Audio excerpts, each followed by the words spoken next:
안녕하세요. 스토리텔러 이혜성입니다. 네, 안녕하세요. 스토리텔러 일병 김서구입니다. 그날 군대 이야기에 오신 것을 환영합니다. 반갑습니다. 하와이 진주만에 있던 미국 태평양 함대가 느닷없이 들이닥친 일본군의 기습 공격에 당한 거예요. 당연히 복수죠. 일본 본토 폭격. 적지의 한복판에서 폭격을 한 뒤 다시는 이곳으로 돌아올 수 없다는 겁니다. 이거 말만 들어도 너무 위험할 것 같은데? 일단 너무 영광이고요. 네. 게스트로 함께하는 네. 박쌤이라고 합니다. 반갑습니다. 네. 안녕하세요. 오준혁입니다. 종혁 씨, 오늘 들려드릴 그날 군대 이야기의 결정적인 힌트가 이 상자 안에 있습니다. 한번 열어보시겠어요? 올 때마다 이런 선물이 하나씩 있네요. 뭐가 들어있을까? 좀 약간 설레는데 한번 볼까요? 짜라란! 오, 너무 귀여운데. 네. 아니, 이게 무슨 비행기예요? 자, 이 비행기가 바로 B-25 미첼 폭격기인데요. 여기 바다 위 아닌가요? 망망대해 같은데.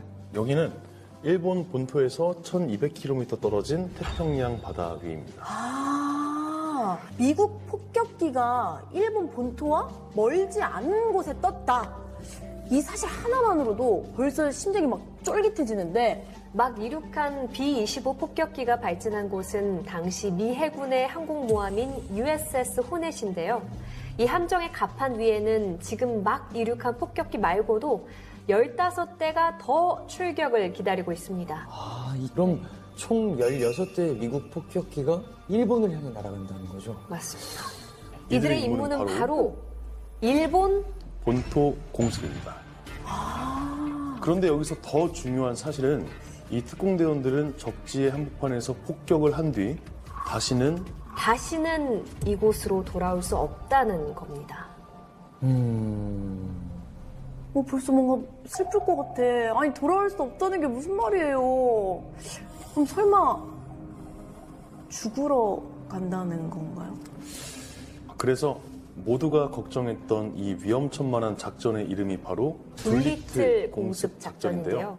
미국은 왜 이 작전을 강행할 수밖에 없었는지, 그리고 이 작전을 성공시키기 위해 어떤 모험을 했는지 지금부터 그날로 시간을 되돌려 보겠습니다. 1941년 12월 8일 미국 워싱턴 DC. Yesterday, December 7th, 1941, a date which will live in infamy. A state of war has existed between the United States and the Japanese Empire. 아니, 완전 대놓고 선전포고를 하는데요? 얼마나 화가 났으면. 치욕의 날.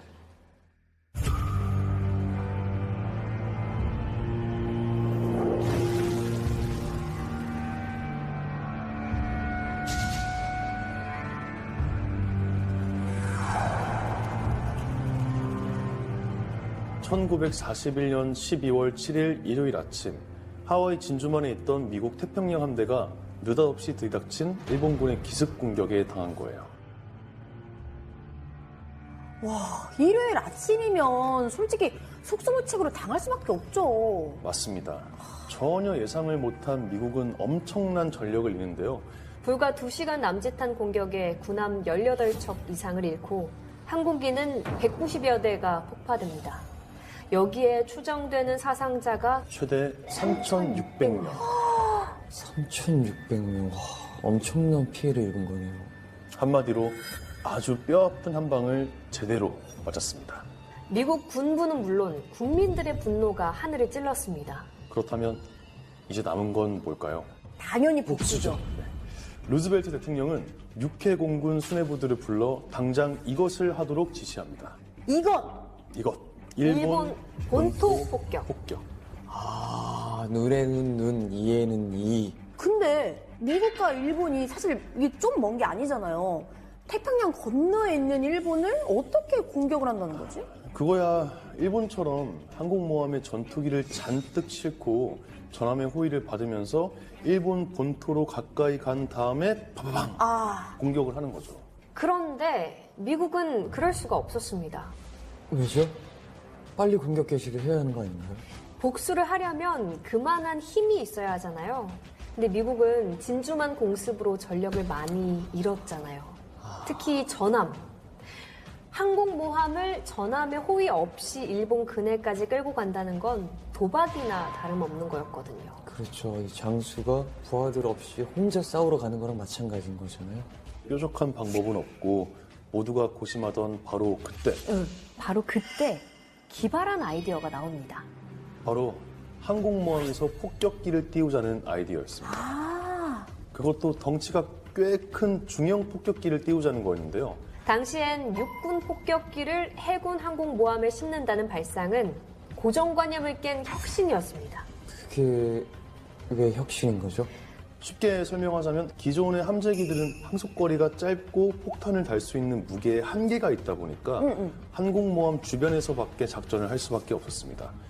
그래서 항속거리가 훨씬 길고 폭탄도 더 많이 실을 수 있는 원거리 폭격기를 띄우자는 아이디어가 채택됩니다.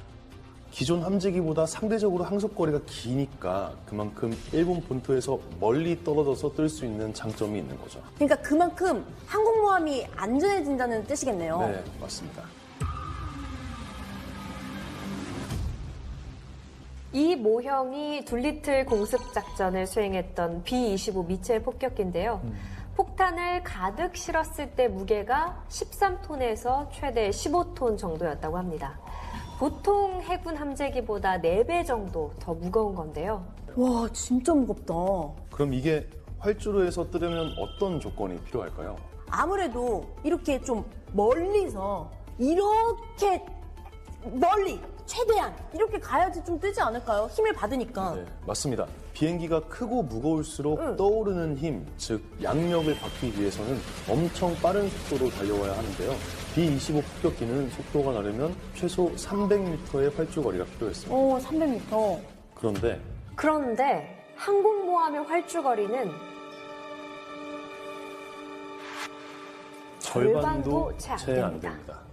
아니, 이게 가능한 거리인가요? 여기서 아니, 솔직히 이거 너무 짧은 거 아니에요? 바다로 빠질 수 있잖아요. 그렇죠.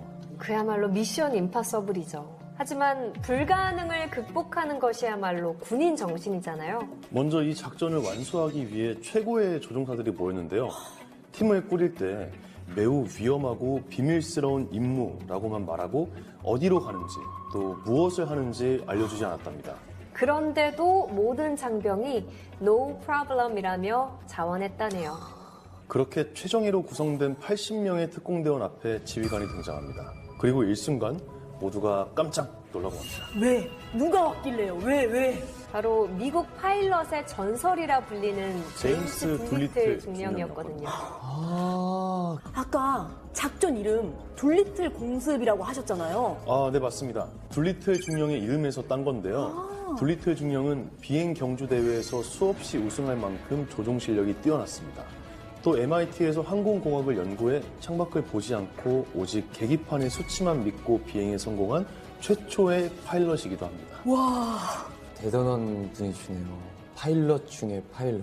다음은 B-25 미첼 폭격기를 개조해서 항속거리를 최대한 더 늘리는 작업에 착수합니다. 연료 탱크를 추가로 설치하고 불필요한 장비는 떼버리는 거죠.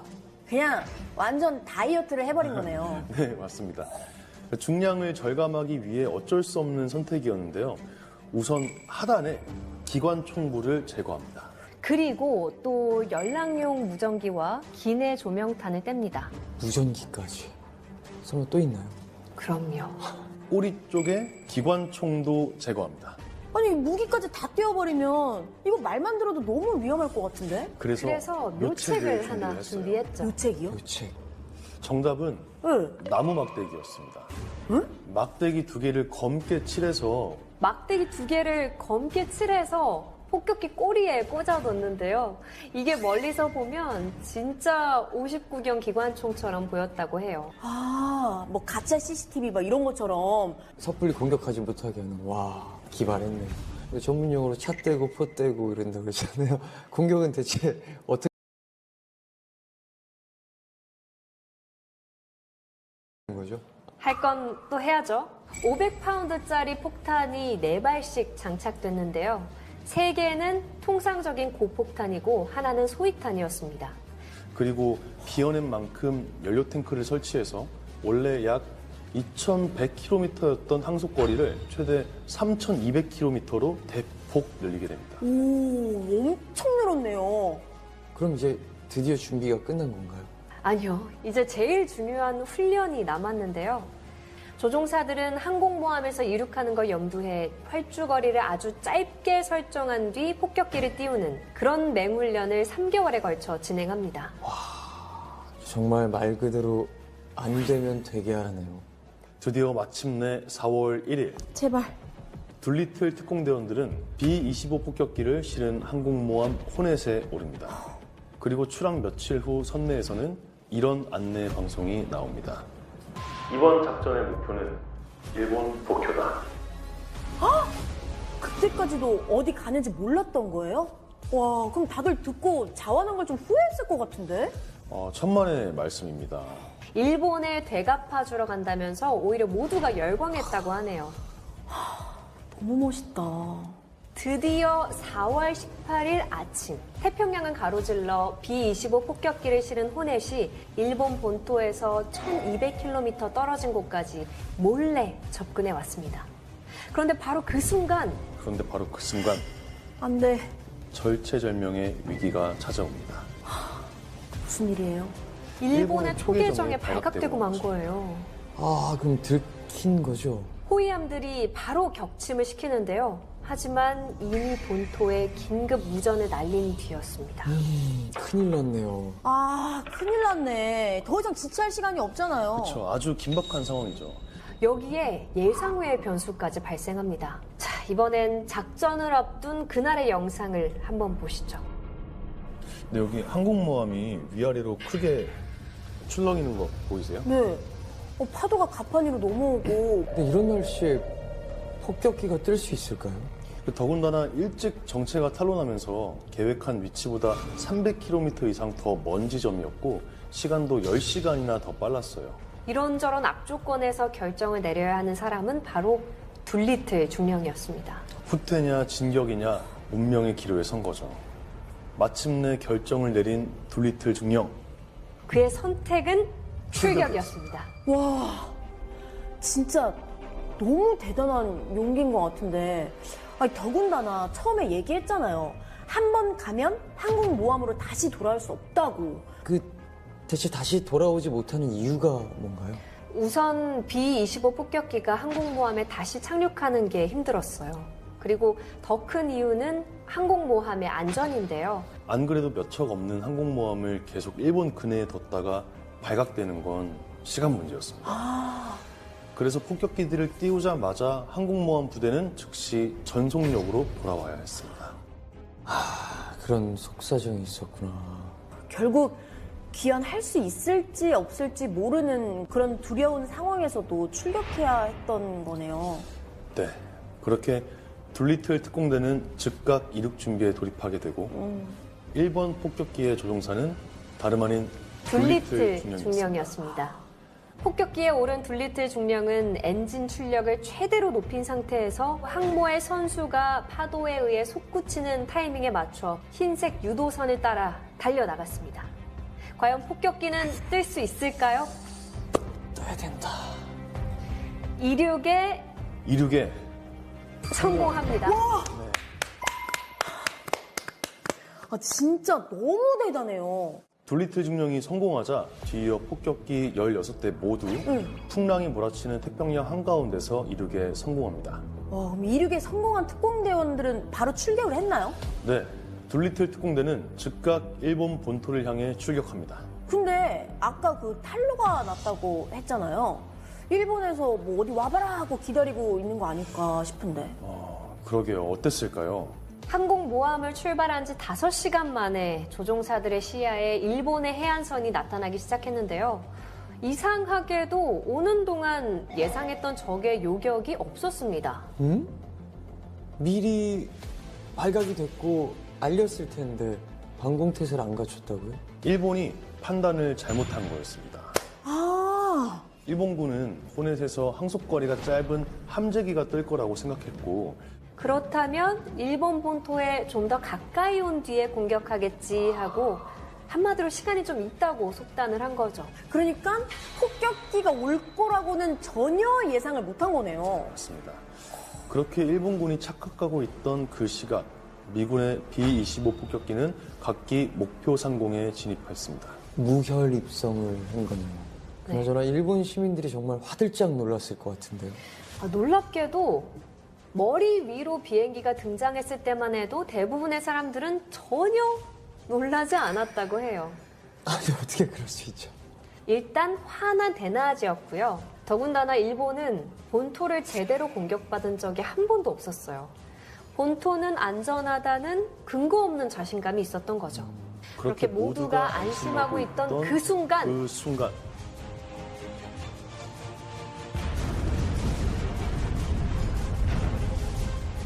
이렇게 도쿄를 포함한 주요 도시에 폭탄이 하나둘 떨어집니다. 처음 겪는 공중 폭격에 시민들은 혼비백산하며 대피했습니다. 일본 측의 피해 규모는 어느 정도였어요? 미국 자료 기준으로 90여 명이 사망하고 400여 명이 부상을 입었다고 하고요. 건물은 가옥 수백 채와 군수공장 몇 곳이 파손됐다고 합니다. 물리적 타격은 그렇게 크지 않았어요. 하지만 기습작전의 파급 효과는 상상 이상이었습니다. 이 자기들의 본토는 절대적으로 안전하다고 믿고 살았는데 깜짝 놀랐겠네요. 그럼 지금 두리틀 특공대원들은 임무를 마치고 나서 어디로 간 거예요? 원래 계획은 중국 국민군이 장악하고 있는 동남부 절강성의 비행장 몇 곳에 착륙하는 거였는데요. 계획에 차질이 생기면서 중국 영해와 중국 내 일본군 점령지에 거의 불식착하고요. 한 대는 소련 영토에 착륙했다고 합니다. 그럼 우리 특공대원들 모두 무사했을까요? 안타깝게도 폭격기에서 탈출하는 과정에서 3명이 사망하고 8명이 일본군에 체포됐는데요. 이 중에 또 3명이 처형됐다고 합니다. 하지만 대부분은 미국으로 귀환해 전 국민들로부터 엄청난 환영을 받았습니다. 그럼 둘리틀 중령은요? 다행히 둘리틀 중령도 중국을 거쳐 무사히 돌아왔고 이후 명예훈장을 받고 2계급 특진했다고 합니다. 둘리틀 공습이 일으킨 나비 효과는 실로 대단했습니다. 바로 전황의 흐름을 바꾼 결정적인 계기가 된 건데요. 일본은 재공격을 받을지도 모른다는 두려움에 방어선을 무리하게 넓혀 군의 전력이 분산됐고요. 최대의 패착은 미드웨이 해전을 성급하게 강행했다는 것입니다. 일본이 공세 주도권을 미국에게 뺏길까봐 전투를 서둘렀고 결국 패하면서 전력이 급격하게 약화됩니다. 태평양 전쟁의 흐름을 완전히 바꾼 거네요. 아, 이 여파가 미드웨이 해전까지 연결된 거네요. 오늘은 이렇게 모든 것이 불투명한 극한의 상황에서도 적진을 향해 날아간 둘리틀 특공대 이야기를 들려드렸는데요. 그날의 이야기를 듣고 오늘 어떤 질문이 떠오르시나요? 이 둘리틀 중령이 가장 먼저 이륙하는 일본 폭격기의 조종대를 잡은 게 그게 좀 많이 인상 깊었던 것 같아요. 그래서 저는 저에게 나는 어떤 일에도 앞장설 준비가 되어 있는가? 전투에서 군인에게 가장 필요한 건 무기나 전술도 물론 너무 중요하죠. 하지만 더 큰 건요. 두려움을 용기로 바꾸는 힘이 아닐까 저는 그런 생각이 들었습니다.